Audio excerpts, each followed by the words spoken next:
Bienvenue. Nous abordons maintenant le chapitre 4 du manuel sémantique de Touratier, consacré à l'homonymie et à la polysémie. La question centrale est simple en apparence. Lorsqu'un mot présente plusieurs sens, faut-il considérer qu'il possède plusieurs sémèmes? Ou bien peut-on maintenir l'idée d'un noyau sémantique unique? Tout l'enjeu de ce chapitre consiste à clarifier ce point. Prenons d'abord un cas classique d'homonymie. Saint, saint, saint, saint, saint. La prononciation est identique, mais les sens sont complètement différents. Ici, personne ne parle de polysémie. Il s'agit clairement de mots distincts qui coïncident phonétiquement. L'homonymie ne pose donc pas de difficulté théorique majeure. Autre cas traditionnel, la synonymie. Pourtant et cependant offre deux formes différentes pour exprimer une valeur équivalente. La question ne porte pas ici sur la multiplicité des sens d'un mot, mais sur la proximité sémantique entre deux unités distinctes. Considérons maintenant le mot bureau. Il peut désigner un meuble, un local, une administration ou un groupe d'administrateurs. Il s'agit cette fois d'une seule forme lexicale. Faut-il dire qu'il y a plusieurs sémèmes ou un seul sémème décliné en plusieurs emplois? C'est ici que le problème commence réellement.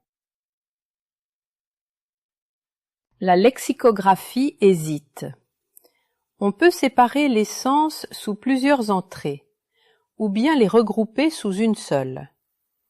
Mais cette décision graphique correspond en réalité à une conception du mot. Est-ce une unité définie par un noyau stable ou une unité définie par ses contextes d'emploi? Prenons l'exemple du mot rayon. D'un côté, on dit les rayons du soleil. De l'autre, le rayon est égal à la moitié du diamètre. Dans le premier cas, il s'agit d'un phénomène lumineux. Dans le second, d'une notion géométrique. À première vue, les sens semblent éloignés. Pourtant, l'analyse fait apparaître des éléments communs. Dans les deux emplois, on retrouve l'idée de ligne et l'idée de centre. Dans les deux cas, quelque chose part d'un centre ou s'organise à partir d'un centre. On observe donc un noyau partagé. On n'est pas dans l'homonymie pure, mais dans une continuité sémantique. Autre exemple, minute. Au sens strict, une minute est la 60e partie d'une heure.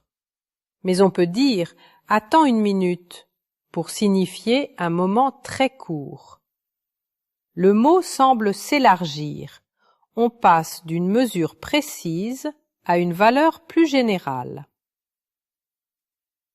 En réalité, l'extension repose sur un trait déjà présent. Une minute est courte. Le trait court permet le passage du sens technique au sens élargi. Le sémème n'est pas remplacé, il est prolongé. L'extension se construit à partir d'un élément interne. Considérons maintenant le mot « femme ». Il peut désigner une personne de sexe féminin, mais aussi, dans certains emplois, une personne de sexe féminin mariée. Faut-il alors parler de deux sémèmes, ou bien d'un noyau auquel s'ajoute un trait particulier selon l'emploi? Une hypothèse consiste à parler de traits sémiques d'application, des possibilités déjà préconstruites dans la langue. Le contexte n'inventerait pas tout, il activerait des couloirs disponibles. La frontière devient alors décisive. Qu'est-ce qui relève de la langue et qu'est-ce qui relève du discours? Passons à un cas de métonymie. Le mot « chaise » peut désigner une chaise à porteur, c'est-à-dire à véhicule. Le mot ne désigne plus seulement l'objet initial. Il vise un ensemble dans lequel l'objet joue un rôle central. Dans ce cas, il y a changement de désignation. Mais le noyau sémantique demeure en arrière-plan. La chaise reste une chaise, même si l'ensemble désigné est plus large. La métonymie ne supprime pas le sémème, elle opère un déplacement référentiel. Prenons maintenant une métaphore. Achille est un lion. Achille n'est pas un animal.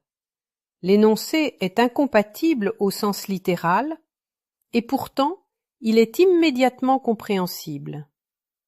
La métaphore oblige à construire une interprétation à partir des propriétés associées au lion.